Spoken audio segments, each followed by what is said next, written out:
people think I'm sexy. I think you're sexy. I mean, Gene, really, I do.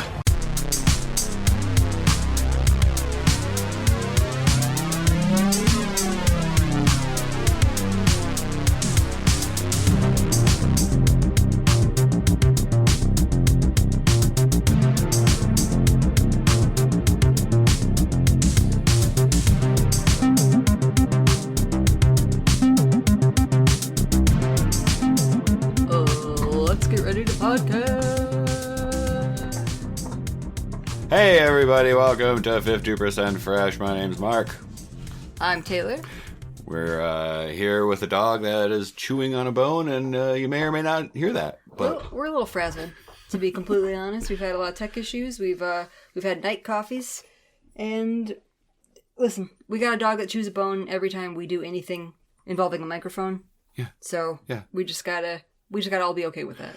And I hope you are. I'm sorry about the bone, but it's miraculous that that's all that's going wrong right now, you know? Sure, yeah. After everything that's been happening. So just try to come at it from an optimistic place like we are, and I think we'll be okay. Hey, you know when it's easy to be in an optimistic place? When it's the season of WrestleMania? The reason for the season. That's right. So what better time to talk about a wrestling movie? We figured to grab a pro wrestling movie because it's just this time it's just once a year, WrestleMania. And if you're listening to this on the week it came out, it's the week of WrestleMania. So today's film, 2000's Ready to Rumble. So Ready to Rumble is about two best friends, David Arquette and Scott Caan. They are small town kind of loser characters that are super big wrestling fans, particular fans of pro wrestler Jimmy King, who's WCW champion, played by Oliver Platt, not a wrestler. He's sort of fucked over, and the best friends help him get his glory back. Yeah, he loses his championship. Jimmy King is played by Oliver Platt, like you said. Amongst all the other wrestlers are real wrestlers playing themselves, including Diamond Dallas Page is probably the biggest role, biggest wrestler role. Yeah, the biggest wrestler. Yeah, for sure. Most popular wrestlers might be among Diamond Dallas Page, Bill Goldberg, Sting, Macho Man, Randy Savage, all in doing stuff. Yeah, there are a litany of wrestling personalities who appear in this movie. Like I kind of felt like that meme of Leo DiCaprio from Once Upon a Time in Hollywood when he's pointing at the TV. Throughout, it's a lot of fun. You're gonna be doing a lot of that if you're a wrestling fan, but there were a few specific appearances that we wanted to mention.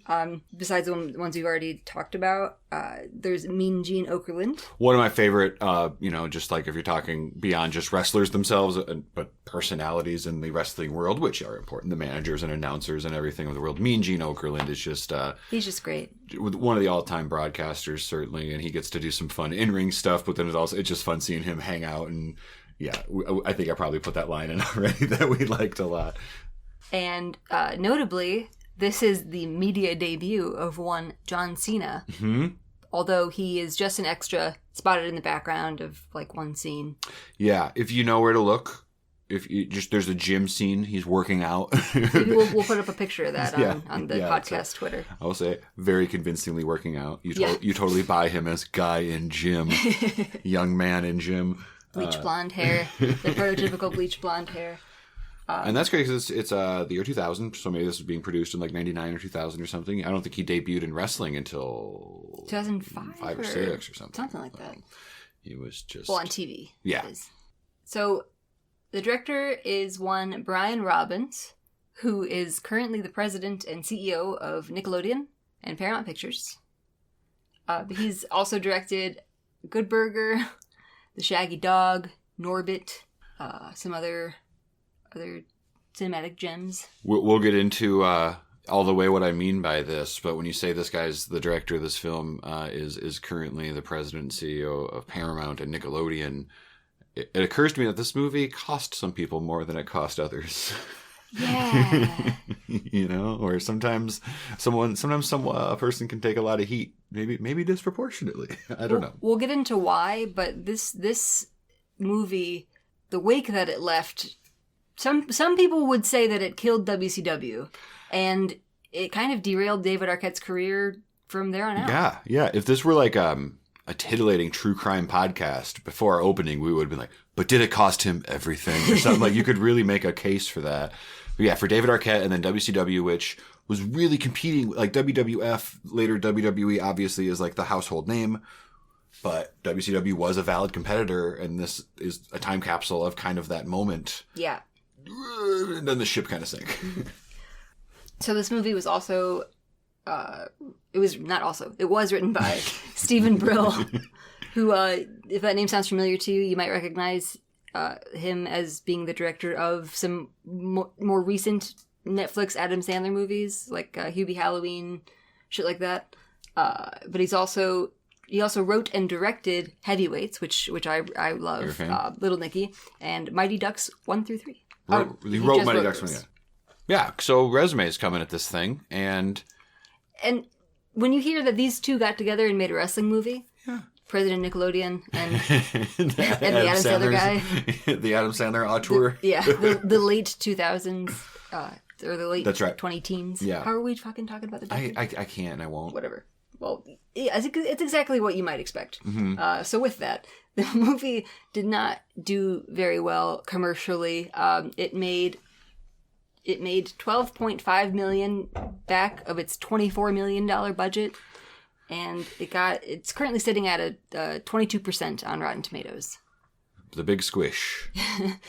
The critics' consensus is not very kind. It says humor at its lowest that isn't funny for kids and is insulting to adults, which I think is a little dramatic. Doesn't leave very many people. A lot of what we're going to see on this podcast about movies with bad reviews, obviously genre stuff, horror movies and comedies are always have an uphill battle critically. So the wrestling comedy certainly had an uphill battle. Certainly, I don't think it's necessarily a 4-star movie or anything, but just saying it's not surprising that it's kind of down low. Yeah, and I pulled one negative review in particular because it just sort of exemplifies everything that annoys me about people that review movies and why we started this podcast in the first place. So this is from the New York Times review that was published when the movie was released on April 7th, 2000. The reviewer was A.O. Scott, who is, I got personal beef with him now. He's a son of a bitch. He refers to wrestling... A man. Okay. He refers to wrestling fans as uncouth, slack-jawed dolts who think that punching women in the face is an acceptable form of foreplay. That last very bizarre bit aside, the slack-jawed stuff is just such an outdated and lazy and condescending and outdated, disproven, whatever you want to say. And then to really extrapolate punching women, like, I like to see the women hit in the face. That's how I get off? Or? Yeah, even to say that people enjoy is one thing. To equate it to a weird sexual thing is tantamount to insulting me and my wife personally, which I don't take too kindly to. Now, I've got beef with Mr. Scott. Yeah, I'm going to fight the You say this about my wife? Jesus. No, but I think he was just the problem with many people that review movies is that they give them negative reviews based on, I wanted the movie to be this. And that's why we both appreciate Roger Ebert's reviews, because he seems to evaluate movies based on what it ended up being. I think not what he wanted it to be. I think he was outspoken. I mean, if not outspoken, I don't think he was, knocking on doors telling people or anything, but I think he was pretty vocal or whatever about evaluating a movie based on what does it intend to do. And it's a thing that sounds like, well, yeah, that's what you should do. But when you key into that, there are a lot of reviews of the case in point, you're not exaggerating. If you want to read the thing that is like, oh yeah, what you're talking about here. Yeah, sorry. He just seemed pissed off that Ready Rumble, quote, is not a satire of the idiocy of professional wrestling, but a long, self-satisfied wallow in it. Compared to WCW, the better-known World Wrestling Federation looks downright highbrow. After all, the WWF has recently been the subject of a documentary, a word few of the characters in Ready to Rumble are probably able to spell. And he goes on to say, you may say I'm missing the point. Everyone knows pro wrestling is fake, everyone knows it's stupid, and that's part of the fun. Well, far be it from me to stand up against the atrophy of human intelligence, but Ready to Rumble is not much fun at all. And you know who's not much fun at all? Yeah. This fucking guy. Yeah. literally, like if you were to condense some of that stuff he's saying at the end, it would be like, well, have fun having fun. You know? Stupid. Yeah. There's people that like it. And that's even the thing before. Not a satire of the idiocy of professional wrestling, but a long self-satisfied wallow in it. Is a long condescending way to say wrestling fans made it. Or just like, I think this is stupid and I don't like wrestling, so because this movie wasn't shitting all over wrestling. Exactly. Right. It sucks. Yeah. Right. I don't know what this... Oh, and I couldn't help myself when I was doing research for the podcast and taking some notes. I was getting all fired up. She's getting hot. I was getting all hot reading this review, and Mark suggested looking up. I was like, I bet this asshole liked the wrestler and had nothing to say about the culture at large around the subject matter, which seems no different. But when it's a completely drama, everybody liked, and that instinct was correct because he gave it a glowing review, and which rightfully so. But it's just like when I'm reviewing a movie I don't like, wrestling is for the dummies. And when I'm reviewing a movie I like, it's man, he really goes out there and bleeds for this. These guys really put it on the line, you know? Yeah. And it's all disingenuous. You fucker. You dumbass fucker.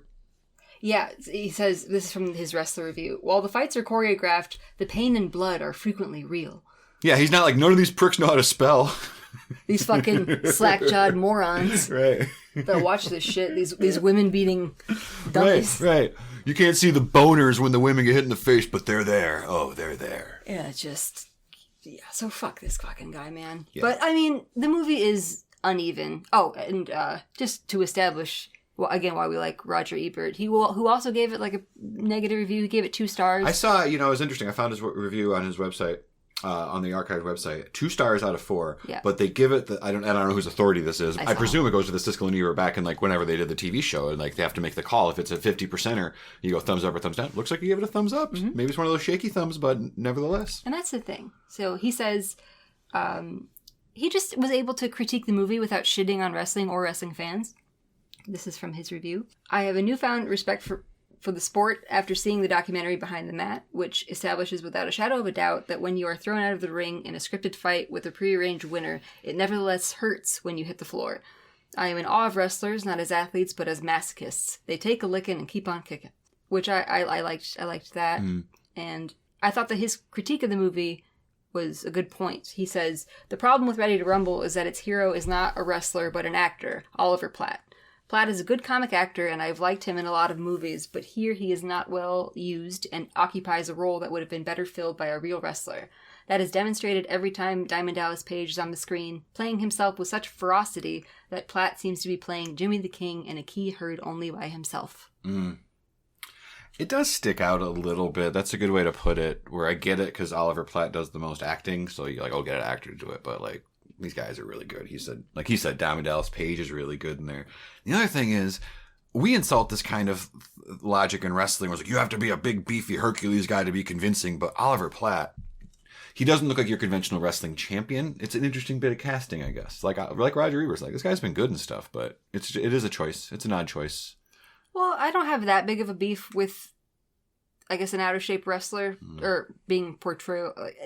If you've not seen it, he's like, more the Mick Foley body type, Mankind. True. And because I grew up watching in the Attitude Era when Mick Foley was world champion at one point. Yeah. Like, I don't really have a beef with that. I guess the more I think about it too, a major part of the plot is that he was being let go and Joey Pants, the booker, I forget, Sinclair, he's got a funny name, Sinclair something, the Eric Bischoff, Vince McMahon guy, is like, you're done, man, I'm done with you. So when we see him boozing in his trailer, it's like, I believe that. He does look like he's maybe a guy that the industry could be like, we're done with you. So yeah, good with it, I suppose. Yeah. So, that being said, how did you feel about the movie? You said it a second ago. I mean, we're kind of here defending it, but it by no means is a flat out masterpiece. I think it's a good movie. I enjoyed it. It's uneven. Some of the comedy is a little rough. It shows its era. It's kind of a dumb comedy from 2000s. It's in it's up our alley. Certainly, we're in the bag for it. Sorry. I was going to say, it completely is. And I wasn't defending the movie. I was defending wrestling. Just that prickish attitude towards it that there's no need to project on a movie. Because, again, as soon as you watch a good movie about wrestling, in your mind, it's this it's just like, wow, you're so easily swayed about a whole culture based on if you're watching a movie that you like or not. It's our subculture. Big pet peeve of mine is when people are reviewing a comedy they didn't like and they try to be really funny. Oh my God. Yeah, but this is a piece of shit. Let me get my jokes in. Look how funny I am. So rarely, if ever at all, is the look that people are hoping it is. Just like, if you write review, please stop doing that. Stop. Like, it doesn't work, and you look like an asshole. Right. Although, if you want to call a good baseball movie a home run, I think that's pretty good. I don't think that's been done. I agree with you. It's pretty uneven. At one point during the movie, I think I said to you, it feels like they lost the script halfway through the movie and then tried to finish it from memory. Yeah. It feels like a few different movies. Yeah. I think David Arquette, it's sad, we'll get into it, I'm sure. You can see where David Arquette, he probably should have led a lot more movies than he got to. He's good. Yeah. I don't think the script gives him the most to work with. Scott Caan, I always thought if this movie was Ready to Rumble is the movie with David Arquette and some other guy, but I know Scott Caan. I like him in Ocean's 11 a lot. I've not seen him in too much other stuff, but I know I have seen. But no, they're both really good. But just to speak to your sort of like script feeling uneven or unfinished, there's a part, I forget what even scene it's in, but it kind of ends like this is where the joke is, and it's just him listening to Britney Spears on a Walkman, just kind of singing it along with it, and like it's supposed to be funny, you can tell, and I just watch it. Don't you want to write the guy a joke here or anything at all happened? And what does that have to do with anything? Why is this was it that he was into that, oh, you've got a Walkman and you listen to it or something, or was he just doing that with his own walk? I don't know. It doesn't matter. It doesn't make sense. There's shit like that all through here. Yep. There's cool stuff with Sting doing scenes with our guy we like from The Sopranos, and any number of like, oh look, there's Macho Man, there's Bubba, yeah. So let's talk about that actually too, because it also is a WCW thing, and that's largely I think maybe because I was kind of a WWF guy, but so many people crossed over that I still recognized a ton of people in this movie. This is the only thing I knew about WCW for a very long time. Mm-hmm. If you aren't familiar, just to cover all of our bases here, mm-hmm. This movie was made at the height of the ratings war / like wrestling promotional rivalry between WCW and WWF. Mm-hmm. And I watched WWF. WCW just felt off to me, and as a kid, I was also a picky eater, so it was just like, this is different, this is weird, unfamiliar. I don't like it, yes. Like, it's different than what I'm used to, so therefore I don't like it, and I'm not going to watch it. Yeah. So this was like the only shit I knew about WCW forever, and then when WCW eventually lost the ratings war and no longer was a company, a lot of guys from WCW came to WWF, later WWE, mm-hmm. So we did end up seeing all sorts of fucking people. The history just ended up being one big kind of mush pile. So mm-hmm. now former WCW champions are referred to as former champions if you watch WWE today. But it was very different at the time. And I was like you too. It just felt so different. Like I grew up with Hulk Hogan and the Ultimate Warrior. It was very wholesome and colorful. So even when guys I liked like Macho Man would leave, you see him in WCW and he's like, oh, he's just wearing Hulk Hogan. Like he's wearing black. And it just like... if I was a bit older, I'd be like, this is edgier product. But I think just, like you said, there was the unfamiliarity of it. It wasn't for me. Didn't check it out. Plus, the shows were on at the same exact time. So I don't know how I wasn't dedicated enough to sit there and figure out what was the better thing at a given moment. I just want to watch the one Stone Cold's on. Exactly. Seems easier. Yeah. But that's why they're referred to now as the Monday Night Wars, because there was Monday Nitro and Monday Night Raw.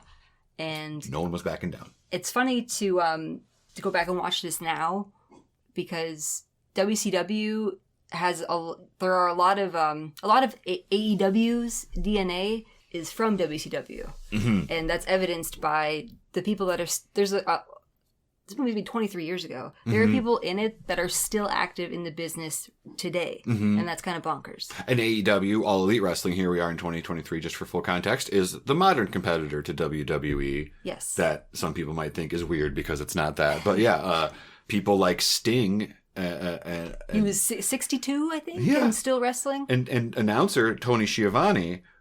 he goes, Sting, in the movie, much like he goes, Sting, it's Sting. On Wednesdays. On the Wednesdays. It's really, really fun. So like I said, it's this remarkable time capsule. You can see fucking Surge Cola in the party store, but then also there's things that are still enduring in wrestling. So that's pretty interesting. Yeah. Sting is helping Jimmy King. Can you believe this? This is a shocker. So there's that, but then there's also like I mean, this is a movie that's got not one but two Kid Rock songs on the soundtrack. That's it. Can we talk about the soundtrack? The soundtrack is hilarious. We said a similar thing about Gotti, of like they just picked every obvious musical cue to the extent that this movie is in the year 2000. And what's that song, My Own Worst Enemy by Lit? Just plays twice in the same manner. Just like they just did the same thing twice, where it's like, oh yeah, I guess we're going to wherever. Do you think when that guy came up with that riff, he knew this is going to be in every movie for the next 5 years? Right, like I know he struggled to practice with a smile, but do you think he had every movie in the next 5 years smile when he goes, hey guys, what about I wonder. Yeah, so that, I'm sorry, Insane in the Brain by Cypress Hill, which I love, but just in a lot of training montages, or just like Mrs. Doubtfire, I don't know if that's a training montage, but it's just definitely prominently in there. Girls. Girls Motley Crue. By Motley Crue. And then, I Want to Be a Cowboy by Kid Rock, and then I Want to Be a Ba Da Ba Da Ba by Kid Rock. A couple of his songs. The big ones. The big ones. All of his songs are about wanting to be something. But it's just, it's exactly what you would expect from, again, fucking Good Burger guy. Yeah. And late era Adam Sandler guy. Yeah, exactly. And I think the farther this movie tends to be away from wrestlers in a wrestling ring is where you're like, oh, okay, we're going to get back to this stuff. Just, I said, some of the stuff with their... I think if this movie were better, these two guys would endure... you would love these two main characters like their Beavis and Butthead or Cheech and Chong, or even a Harold and Kumar or something. Just like... But they don't really quite pop like that, I don't think. I think it seems a little cloudy as far as so who's the main character of this movie? Is it Jimmy King? Is it David Arquette? It just seems sort of like hodgepodgey, right? Mm-hmm. Whose movie is it? I don't know. Not mine. Not my fucking movie. So the movie opens quickly. At the beginning of the movie, there's like a not dream sequence, but like a fantasy. Like a daydream, yeah. A daydream. David Arquette just fantasizes that some wrestlers come help him. He's talking, there's like a sassy, convenience store guy. Yeah. Those are my favorite parts of the movie. I thought it was almost going to be, I don't want to do the thing we were criticizing and say, I wish it was this and I'm mad that it wasn't. But at first I was like, oh, wrestling fan with crazy daydreams all the time. And he's like, it sure would be cool if Macho Man came in. It's like that Chuck Norris movie, Sidekicks, where the kid just daydreams how cool it would be if Chuck Norris helped him beat up his bullies. And that's kind of the whole movie. That sounds fun. Yeah, it's a lot of fun. But, so we see Macho Man very early. Mm-hmm. But watching it today, It was like, oh, this is like a weird NWO, black leather, no sunglasses, no hat, no tassels. Like, this isn't the Macho Man I know. And also just noticeably, bigger than he ever was, which, hey, God bless you, man. Way to hit the gym. But, just knowing what we know about wrestling and stuff like that, he just doesn't look like the Slim Jim peddling, colorful guy that we knew. But nevertheless... I guess he is kind of the same era Macho Man that shows up in Spider-Man. So he was, he was getting out there in those days. Tag me! No, you're gonna get it! You messed with the Macho Man, Randy Savage! I'm gonna get you, yeah! So, I guess Macho Man's a bad guy in the dreams, in the fantasy sequence there, because he starts beating up David Arquette, and then Jimmy King comes to rescue him and kick Macho Man's ass. And during the filming of that sequence, Oliver Platt actually fucking hit Macho Man in the face. Oh, he gave him one. That's what was in the bloopers. Yeah. There's an outtake. So if you watch that at the end, that was like, it seemed like to watch it, he was like, oh no, did I actually hit you? But now you're telling me he got him. Oh yeah, he got him. He's fine. Oliver Platt. Oh, Oliver. You laid that one in, didn't you? All right. That was inevitable. I'm sorry. We'll keep that to a minimum. It's a wrestling podcast. Now this week we have to do Macho Man and or Hulk Hogan and or Dusty Rhodes impressions minimized. So I don't know if we said this already, but Joey Pants plays the villain. One of the villains of the movie are DDP, Diamond Dallas Page, and Joey Pants, who plays the guy in charge of the promotion. He's the Vince McMahon. He's the Eric Bischoff. Mm-hmm. And then DDP is his main wrestler, who he's like, hey, we're going to take the belt off of Jimmy, give it to DDP. Yeah, so I think it's safe to say that maybe the inciting incident to this movie is inspired by the Montreal Screwjob. Mm-hmm, mm-hmm. So this is a real thing that happened. The Montreal Screwjob I'm not sure when, the late 90s. I think 97? Yeah, basically, Bret Hart was WWF champion, and he wanted to quit and go to WCW. Was the champion. He didn't want to drop the belt to Shawn Michaels because he hated Shawn Michaels, and Shawn Michaels hated Bret Hart. But they fucked him out of it, and they did a little whoopsie-daisy on him. They basically, we all know wrestling scripted, but also sometimes different guys get different scripts, we've learned. Or is at least what happened that night, where people conspired against what, There's still no consensus on, like, who knew about it, whose idea it was. All I know is, if you watch, it's a documentary too. Yeah, Bret Hart Wrestling with Shadows, I think it's called, some variation of that. It's so fucking good. Yeah, it's a good one. So Bret Hart gets so pissed off at Vince McMahon. Oh, did we explain? No, Basically, he was scripted to win, and then they fucked him on it so that Shawn Michaels won. They pretended that he gave up. Yeah. He was all pissed off, and Vince McMahon came into Bret Hart's dressing room, and Bret Hart said, "I'm going to take a shower. If you're still out here when I'm done, I'm gonna punch you." Yeah. And then he was still out there when he got a shower and he got punched. Which is remarkable. You don't see that in the documentary, but you do see a very wobbly Vince McMahon. You see wobbly Vince McMahon, yeah. Who looks like he just got punched. Yeah. And in that documentary, in the show itself, you see Bret Hart spit right on Vince McMahon. And it's almost like much the same way that he sits there and like kind of just like takes getting spit on. He later like takes he waits and takes a punch in the face. And this is before smartphones. So he just sat there. Going, this guy's going to come hit me in about 5 minutes. Yeah. And he doesn't even fucking play Angry Birds or whatever. You know? He just sat there going, I have this coming in a very big way. This is the plan. But also, I think he probably knew it's over after this. Dude's going to WCW. I did the thing. The belt's off him. So, yeah. So a version of that happens. The boys are excited because their beloved WCW is like in town. And they get to go see their guy. The boys being David Arquette. I'm sorry. And Yes, Scott thank you. Yes. Yep. So they go to Monday Nitro. They go see the show. They think they're gonna see Oliver Platt. Jimmy King. Yeah. Jimmy King. Thank you. Jimmy King fight DDP, and then they sort of screw job him and take the belt off of him. Yeah, I was curious about what the movie's version of pro wrestling is, but you see the guys in the ring going, "Okay, do a hip toss." Like they're calling for moves. Like you can tell. At that point in the movie, it's a coordinated effort. The matches, the winners are predetermined, but you know, the hits are they're taking bumps, and sometimes they fuck on you. Yeah, they fucking they zig when they tell you they're going to zag and everything else, and then also it's interesting because we see the main characters are really into wrestling, and they seem to have a funny understanding of the realness of it, right? Yeah, for grown-ups. At one point early on, someone's giving him guff about being wrestling fans and says that wrestling's fake. And David Arquette just kind of blood-curdling screams, "Wrestling's not fake!" So it's still real to them, I guess. Mm-hmm. And it's a thing of like, it's in a realistic world in the sense of like, it's out there. There's people going, "Nah, man," but they're just sort of maybe you don't want to hear it a little bit or something. Wrestling's fake. Wrestling's not fake! So then, after Jimmy King is fucked out of his belt, he kind of is kicked out of WCW effectively, and kind of disappears. And then the boys go to find him and help him get his groove back. Yeah.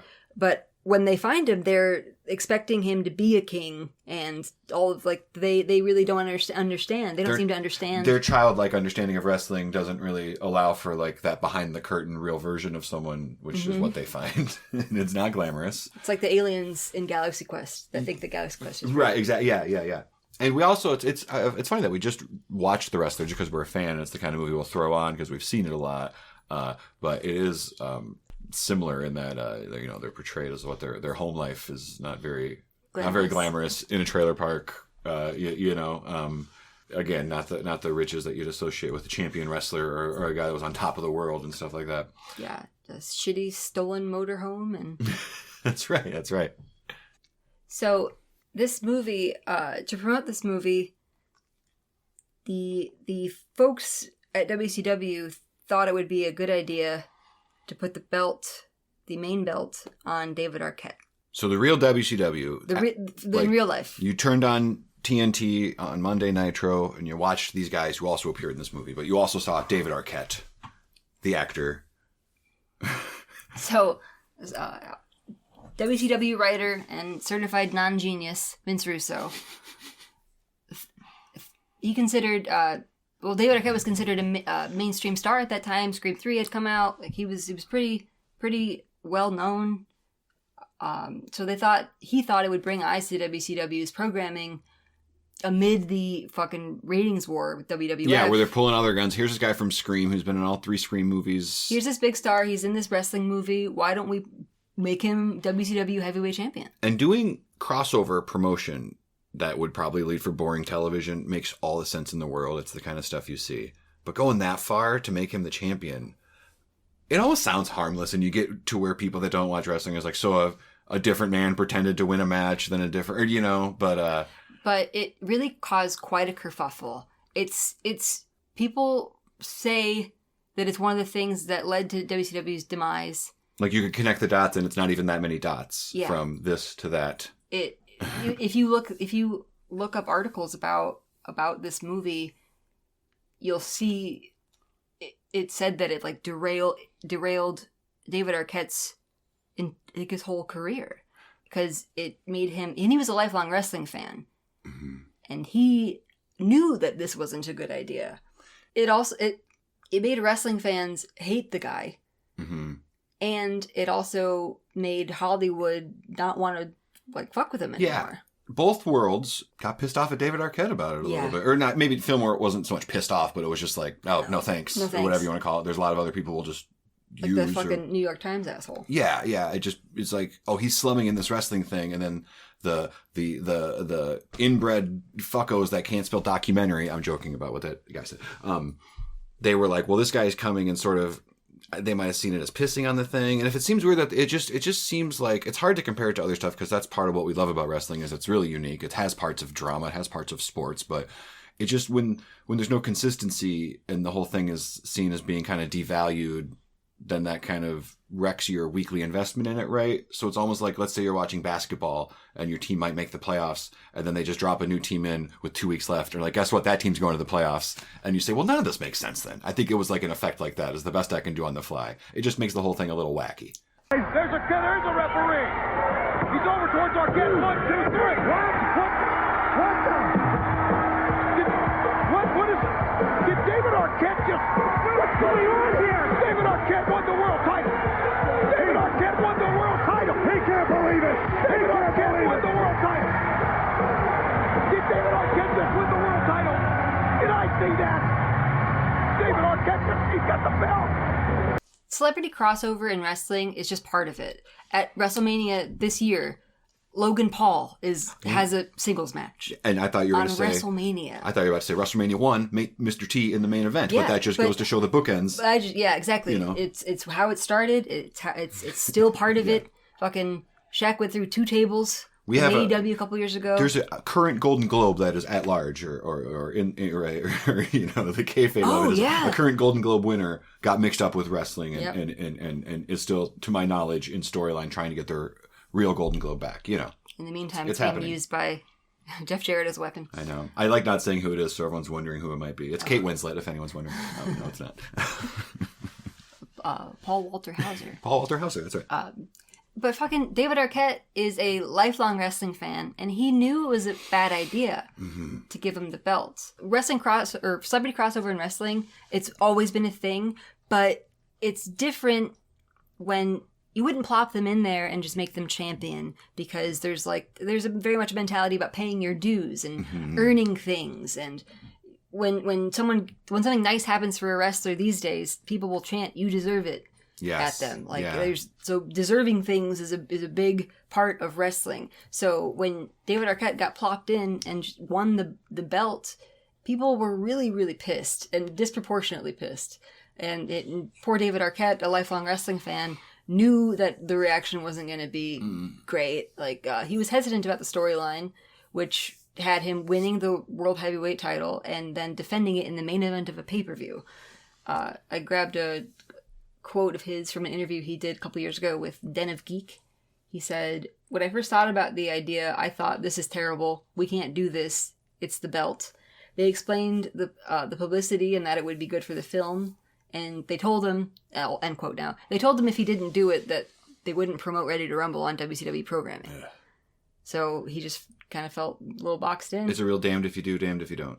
Yep. Eesh. So the angle kicked off a few days after. The movie was released on April 7th, and then on the April 12th, 2000 episode of WCW Thunder, they showed David Arquette sitting in the front row, and then he got involved in an angle with, even though DDP is the bad guy in the movie, he was DDP's friend in storyline. Yeah. And then he helped DDP beat up Jeff Jarrett, who is now using a fucking Golden Globe as a weapon. That's the guy at the years Golden later. Globe. I didn't even realize I was setting that up, but yeah, wow. Death, taxes, and Jeff Jarrett. Yeah. Some things are just inevitable. That's right. And then a few weeks later, on April 26th, he won the heavyweight championship by pinning WCW executive Eric Bischoff. We don't need to get into all that, but I just thought that was a good detail. It was a wild time in the industry. And then he wore the belt around. He brought the belt with him to the set of a movie he was making with his wife, and they filmed backstage vignettes on the set of 3,000 Miles to Graceland with David Arquette, his then-wife Courtney Cox, and their co-star Kurt Russell. Amazing. And I pulled the clip for you. All right. Oh, boy. Look at him. What's up, Kurt? Hey, Courtney. We got to do our new love scene right now. How you doing, Dave? Kurt, did you know that David was the WCW World Champion? World heavyweight champ, baby. Yeah, right. What's so funny? David, you're not a wrestler! Yeah, that's awesome. So there you have it. They even kind of, the whole thing, you're not a wrestler. And Kurt Russell's like, yeah, right. Laughs at him and leaves. Can't get no respect. No respect Man. at all. And that's what's kind of funny is with wrestling, certainly when the shows that the WCW, WWF shows were going back and forth Monday night, ratings were like obviously the measuring stick used, and I think that people still get really into wrestling ratings if you find people fighting on the internet about it or whatever. But what's funny is just like they really just like they're lucky if they get a million or two or whatever, and it just like pales in comparison to mainstream entertainment sometimes, like things like Kurt Russell movies. That last year when the Oscars, people were making fun of the Oscars for having its lowest ratings ever, and I looked it up, and I don't remember. Let's say it was 12 million. Just like, oh my gosh, that's so many more people. Another stratosphere. The Oscars' lowest point is still maybe 20 times the usual amount of wrestling viewers. Yeah. And so I thought a funny point to illustrate that is like, so here's this, by all accounts, small movie, by budget, by grosses, by whatever, minimal production, minimal cultural impact in the film world. Fucking reverberated for 20 years, and wrestling fans are still mad at David Arquette and stuff like that. And I looked up, it's the 136th top grossing movie of that year, just behind a Highlander sequel called Endgame that I don't know. And it's right ahead of, this is misleading, it's right ahead of Crouching Tiger, Hidden Dragon, which made a bunch of money, but just came out at the end of the year. but you know what I mean? So here's this movie just like literally not even the top 100 movies of a year that came out, as far as success goes, but there's literally an industry that it shook to its core, we'll say. Wowzers. So just to give you guys some context about it's how the storyline is reviled by wrestling fans. Mm-hmm. David Arquette was absolutely right to be hesitant about doing all this because it's considered one of the worst moments in wrestling history, damaging Arquette's reputation as both an actor and among wrestling fans. It's been described as one of the worst moments in pro wrestling history, a publicity stunt gone wrong, forever associated with the death of WCW. WCW went out of business 10 months after this angle. 10 months. He describes... David Arquette said he was posing for pictures before a WCW event when he was hit in the face with a glob of dirt. Ooh. He looked up and saw a 10-year-old kid giving him the finger. He said, he was so mad at me. I don't think people calculated how upset people would get and how much of a disgrace it was to the belt. He's still atoning for it 20 years later, or 18 years later at the time. Mm-hmm. He started working the independent circuit on wrestling shows.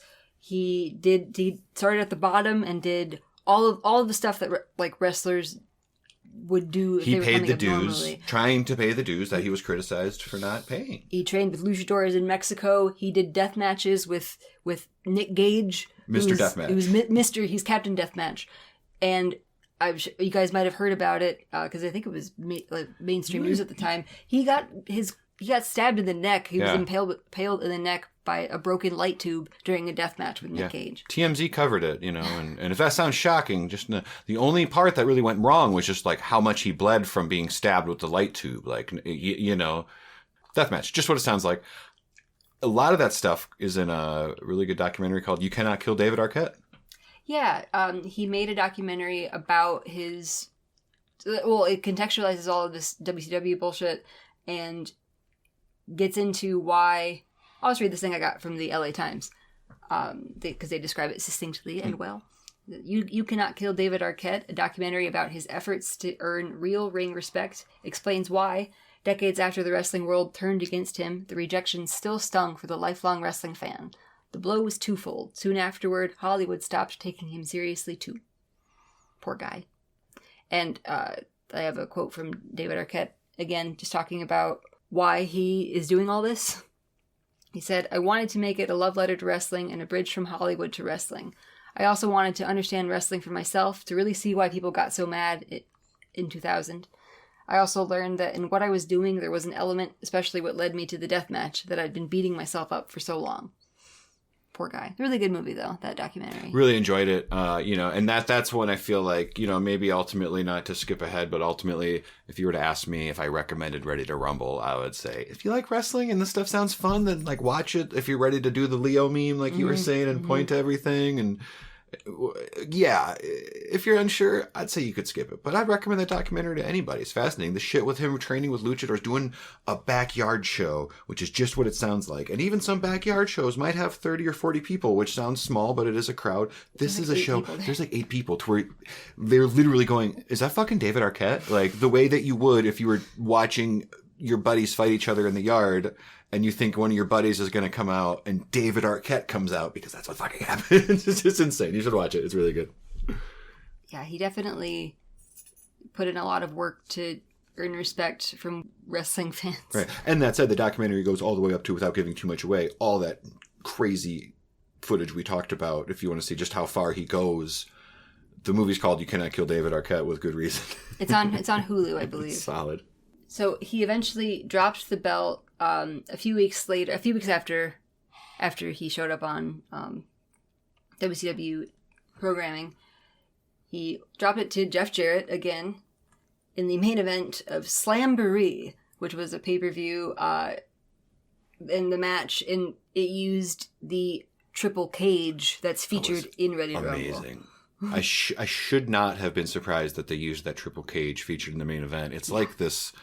I was going to say Russian doll, but that's not accurate because it's not nested inside of itself. It's like a pyramid. Mm-hmm. It's like if you picture, the Hell in a Cell, for a non-wrestling fan, I'm sure maybe even the steel cage is pretty common. Just picture that with a roof on it. There's a flat surface on top, a whole squared off dome over the ring made out of cage fencing, whatever. Now there's a smaller one, a shed on top of that, if you will, centered. And then on top of that shed, a little tinier, even sheddier shed. Yeah. A little pyramid. It's kind of adorable. And so they start in the bottom one.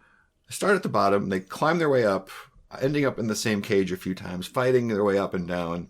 It's madness. I wonder how the real match went, because in the movie, it's bonkers. Absolutely bonkers. and I was wondering about, what's the point of this? But I guess I'm doing it wrong. Of the triple cage. They do it like a ladder match, ultimately. Just like the belt is just up top of the third. I realized that somewhere along the way, I think was why... Because why crawl up there? Just because it's there? But I think if you put the objective up there. Because he does take the belt down. Yeah. So that's on me a little bit. It was just a funny question I was asking myself. I'm just like, what? Okay, so there's more cages. Why are we compelled to go up there? But they got it. Well, one of the critiques of WCW in general is that they were the promotion of excess. Maybe the kitchen sink. And that is very much exemplified in Ready to Rumble, I think, with the Nitro girls. And at one point, there's just like this pack of they're like Dallas Cowboys, or Dallas Cowboy cheerleaders, that is, where they're just only there to wear small clothes and dance around. And I asked you, is this real? And then in the credits, they're all billed as themselves. Mm-hmm. So yeah, they just had a pack of dancing girls because Eric Bischoff and Vince Russo Got to run wild, I guess. Yeah. And that just reminded me, maybe this doesn't even belong in here, but you see all that, and then you see Scott Caan's whole ass, and it's a PG-13 movie, so you do. Buckle up, everybody. Simulated violence and a whole ass. And this is sort of... This doesn't have to do with anything, but... Rose McGowan is in the movie. Mm-hmm. And she sort of plays... I guess David Arquette's love interest. One of the lead aforementioned, they put her with all of the real WCW girls, and she's like, yeah. Yep. So I gotta say though, it's weird to elaborate on why. Obviously, David Arquette in Scream, his sister is played by Rose McGowan. Yeah. And I know they don't spend the most time together in the series before she gets murdered. Right. Blatantly. But yeah. Well, been out for a long time. Yeah. Right. But there's some, Deputy Dewey Boy, there's definitely a bit enough of that dynamic is shown. Yeah. Yep. So that's all. If you want to just keep it loose, go, hey, Scream Reunion, and don't think about it anything else besides, okay, Scream, it's like Scream, and now what's going on next? Just do that. I did, they have a bit of a love story there, and that's a whole thing. I liked that a lot of it is fleshed out where he starts coming around the shows. I guess we just see. I made a joke there. Are they just like under a bridge? They're just partying under a bridge. Just the WC. I guess in the lore of this movie, after a Nitro taping or whatever, they just lit some fires and partied under a bridge. Mean Gene and the girls and the boys. That was a lot of fun. Stuff like that is what I like a lot. It's just seeing not only these wrestlers, but you see them like do fun stuff. You see, I think it's Bam Bam Bigelow and Sid Vicious, Psycho Sid, depending on what year we're in. Not only do wrestling stuff, but do like, we're the henchmen they send out to go do goon stuff. So like, if you're into that, if those names I said mean anything to you, that stuff's fun. Seeing them kind of get to do in-ring and out-of-ring stuff. And while we're just mentioning just stuff that might be interesting to wrestling, people that are familiar with wrestling, there is an unmasked Rey Mysterio in this movie. Mm-hmm. It's a little small wrestler with bleached hair. He looks like when his son was like 8 and on wrestling, the big version of that. He doesn't look like his son now, grown up now. Yeah. But it was weird though to be able to call him out without having ever seen his face before. That's why I knew it, because he looks like his little boy. But the hair was like the same, I think, a little bit. Mm-hmm. But that's relevant because we were thinking he might be the only guy that's in wrestling in the upcoming WrestleMania, which is not official. But we think he's fighting his son. They have not booked the match, but it seems like he might be headed for a match on WrestleMania. 23 years later. Here's the thing. There's two things. Yeah. WrestleMania's coming up. He's not getting along with the boy very well. So the boy keeps calling him out. The boy really wants to fight the man. He's also getting inducted to the Hall of Fame this weekend. Yeah. So that would be a hell of a weekend for any man. Could you imagine if a basketball player was going to the Hall of Fame and then he also fought his son? No. That'd be fucked up. Yeah. It's funny that I meant to say this a second ago when you were saying that, it's funny that, and I get where they're coming from, but people were really protective or whatever you want to call it, precious about this wrestling thing of theirs getting punctured when David Arquette came and was like, how dare you? But it was also WCW that was known for doing crazy shit. And they did have RoboCop show up in their wrestling like a decade earlier. And that's a long time, like I was thinking about how this movie's from 2000. If it was 5 years earlier, it would have looked a lot different. Macho Man would have been all like fluorescent and stuff, right? So it is very much just a snapshot of that time. And just a little bit of fun trivia. I don't know if you remember the Hurricane Helms. Hurricane Helms. From early 2000s WWE. Just he had a superhero gimmick, and the real man, Shane Helms, was David Arquette's stunt double in this movie. That's a lot of fun. Yeah. A lot of fun. And it's also worth mentioning, I think, that Oliver Platt's stunt double and one of the stunt coordinators on the movie was Chris Kanyon, the late Chris Kanyon.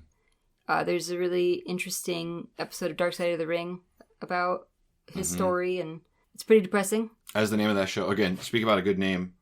Dark Side of the Ring, yeah. You know what you're getting. Yeah, absolutely. Very well made, very interesting, very fucking sad, and I would recommend not binge watching. It's a tough binge watch. An entire season. Right. Break it up. Watch a Last of Us or something, Oh, God. Which is really good, but we still haven't finished it just because it's too depressing. It's so bleak that we can't find a good time to throw one on. I try to appreciate everything, but just sometimes bleak. It just takes me a while to get into that right headspace. When the thing is this, it's not that I don't know. there's just so many other things I could watch. And I'm so aware of that in the moment when I'm hitting go on the remote. If I hit okay, click this. Where it's like, oh. You're hitting the cry button. I am hitting the cry button. Exactly right. The cry in 44 minutes button. Yeah, I can cry in 44 minutes. Time is 11:30. Yeah, I can cry in 44 minutes. No, fuck that. Oh, one of the most fun parts of Ready to Rumble, though, is sort of Martin Landau plays this old-timey trainer character who's based on Lou Thez and Stu Hart, Killer Kowalski, that kind of guy. And he's based on that, and he also just reminds me of the Lloyd Bridges character that he plays in Seinfeld. Just the sweatsuit and just like the old timer going, "Come on, I'm still in good physical shape. Come on, keep up with me, you whippersnapper." Like, yeah, he's taken on Perry Saturn, and that's some of the best stuff. I mean, he is literally. He's like not only is an Academy Award, he's like a few years removed from having won an Academy Award in the movie Ed Wood. So like he was just like a great actor, great career, still just killing it, doing like a lot of not my quote unquote important movies. I'm sure some of the snooty critics were like, "What is Martin Landau doing in this wrestling picture?" But we love a wrestling picture, and he is so fun in there. He's hilarious.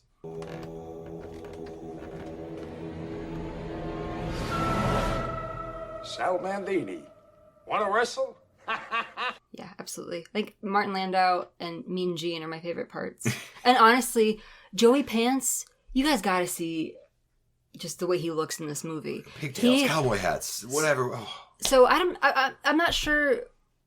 His character seems to be inspired by a mixture of people, but I can tell you none of them have pigtails and with a cowboy hat. Yeah. Yes. Fringe jacket. It's incredible. There's something else going on there. It ain't just three wrestling bookers Play-Doh together, you know. I like to think that this is Ralph Cifaretto. Mm-hmm. He's working some weird angle. Yeah, that's right. Not bad. He does just kind of float into The Sopranos one day. We don't know what he was doing. He goes into the town. year 2000, so maybe he was. Yeah. I think he was poking Sting in the chest, getting mad at everybody. And like, there's fucking 400 unrealistic things about this movie. But the one thing is like that doesn't track all the way is the way that the guy loses the belt and is just out of the business the next day. Like that's a pretty harsh firing, you know. Yeah.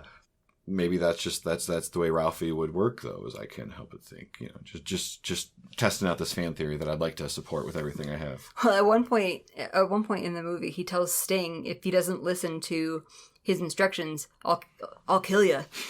He threatens to kill Sting. Mm-hmm, mm-hmm. Sting. And Sting is like a powerful guy. Oh yeah, if you buy into it all, he's a powerful guy. What? Excuse me, Mr. Sinclair. They're ready. Thank you.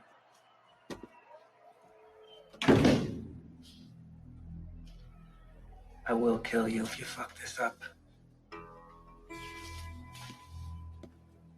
I remember too. That was the thing we were talking about being.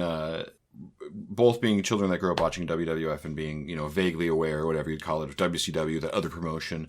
I was aware of, they do have a guy named Ric Flair or whatever. They do have a guy named Sting. And I remember when Sting was more fluorescent, when he changed, I remember, you know, WCW, promotion that brought in RoboCop, as a non-fan, and you get over it and you lose sight of it. But it's like, wow, they just did the Crow exactly. I was just thinking about that. I thought that when I was a kid, I didn't seen the Crow. I didn't watch WCW, so I kind of thought they were the same thing. It's the same thing. It's like when Vanilla Ice talks about how his song is different. He's like, it's bum bum bum bum bum. They're probably like, if you look at the one line on his eyebrow, it goes up instead of down. So maybe there's some bullshit like that. But yeah, it seems pretty shamelessly. They did the Crow. Sting has a bat. It's not the same. That's right. I gotta say too, Bill Goldberg is not in this movie very much. But when he seems way cooler than the Bill Goldberg that I got sick of seeing wrestle in WWE in like 2017 or whenever that was. Mm-hmm. That was a lot of, we're telling you this guy is pretty cool and big and scary. And of course, look, I get it, you know, that you know, the entrance and stuff. If you watched that a lot when you were younger, it's cooler than if you didn't. Do you remember when he psyched himself up?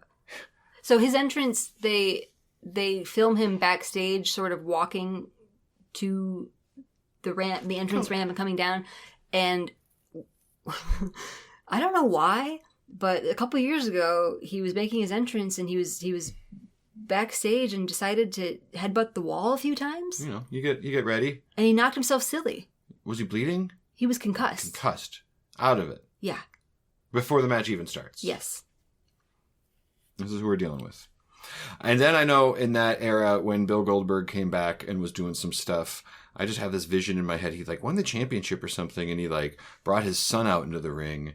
That was weird. And it was like, sometimes that's really nice, depending, my family's here, my little baby boy. But there's like a 13-year-old kid. I forget why, but he ended up shirtless. And he's like, no disrespect. It was me as a kid. I was a chubby kid. He probably wears a shirt in the pool. I was going to say, I'm a t-shirt in the pool kid. Yeah. I was.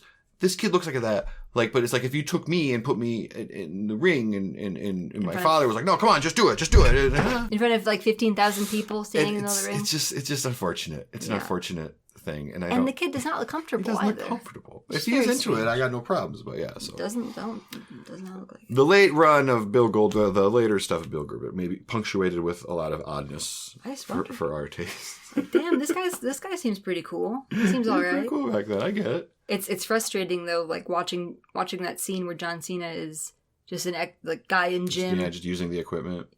It's like, you have gold behind you. Give him some lines. Do something with him. Some lines. It's Peacemaker. Let him say some weird sexual stuff. I'm not sure if this has come up already, but we are big John Cena fans. It's too bad that there's like no Batista, no John. Well, a bare minimum of John Cena, but these wrestling actors that we like, that a lot of us like because they're fucking great. Too bad they're not in there. Yeah. Again, but Cena is in there. You're right. It's a slap in the face. The cutting room floor. Maybe there's some more footage of him doing those weights. Scott Caan, turn around. I know.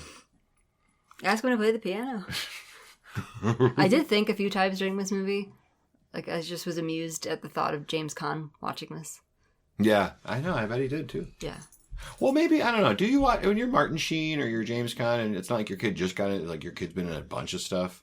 Because Scott Caan's, he's like, I got TV roles and stuff. Do you watch everything, you think? Maybe. Maybe it's case to case. I feel like our parents would watch. Yeah. Everything we were in. They would. If we were in stuff. They would. Oh, just a housekeeping note, by the way. Our next episode, you might hear us refer to it as episode 3. We bumped it.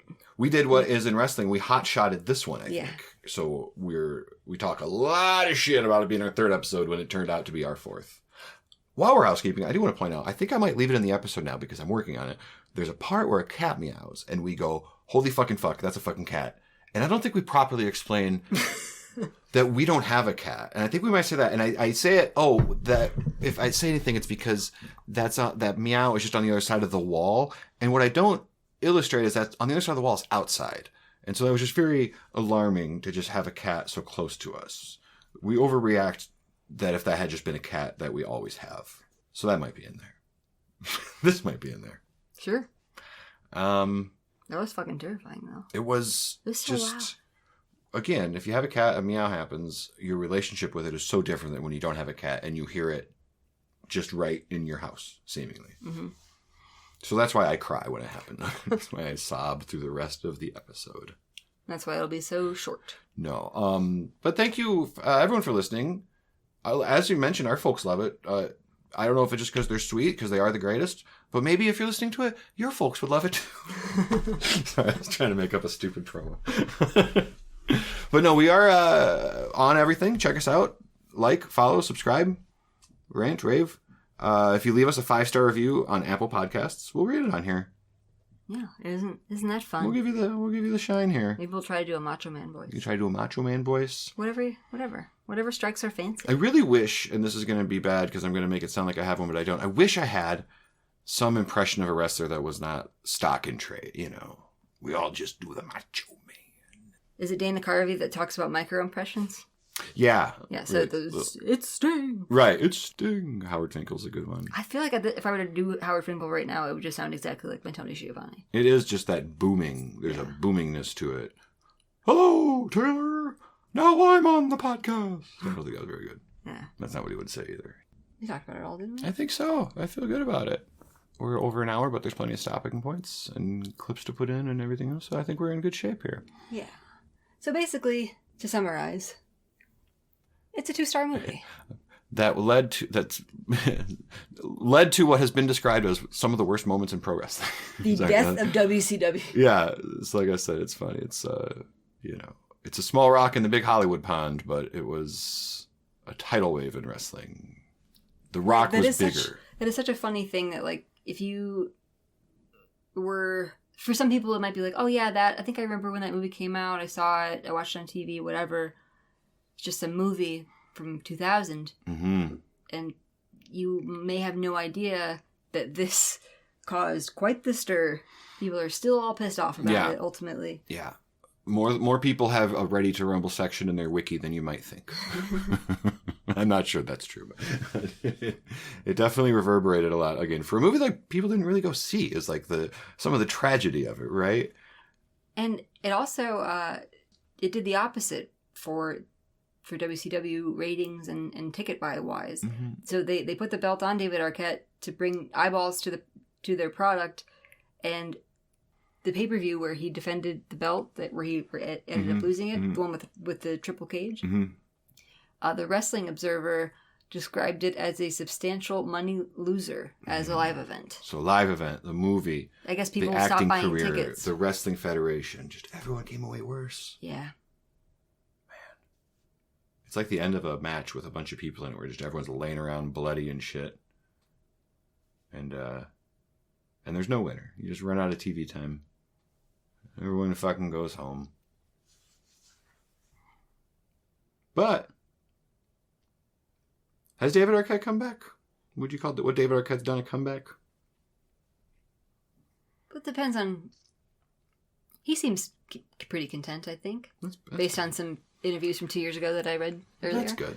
You said he was on Family Feud recently? Celebrity Family Feud? Celebrity Family Feud. Not regular. If they got demoted to regular, I'd feel bad for him. Yeah, he brought a bunch of wrestlers with him. I remember he had Jungle Boy and Dalton Castle and RJ City. So I do think at the end of it all, he's carved out a place. He's definitely carved out more respect than he had. I'm sure some people didn't see the documentary and couldn't give a fuck because he broke their hearts when they were young wrestling fans or whatever. But that just speaks to how seriously people take this. And you shouldn't make fun of what fucking words they can spell or not. Yeah. What do you think? I think it's probably good. We call it good there, I think. That'll do it. Thank you. Ring the bell. Or no. Yeah, I'll put a bell right when you say that. We're going to ring the bell after. That doesn't work. I mean, that would be we're just getting started. You should pin me. I'll tap you out. What are you doing? What are you doing? It's too hard. It's too hard. It's too hard. Stretch me out. Bye, guys. Bye.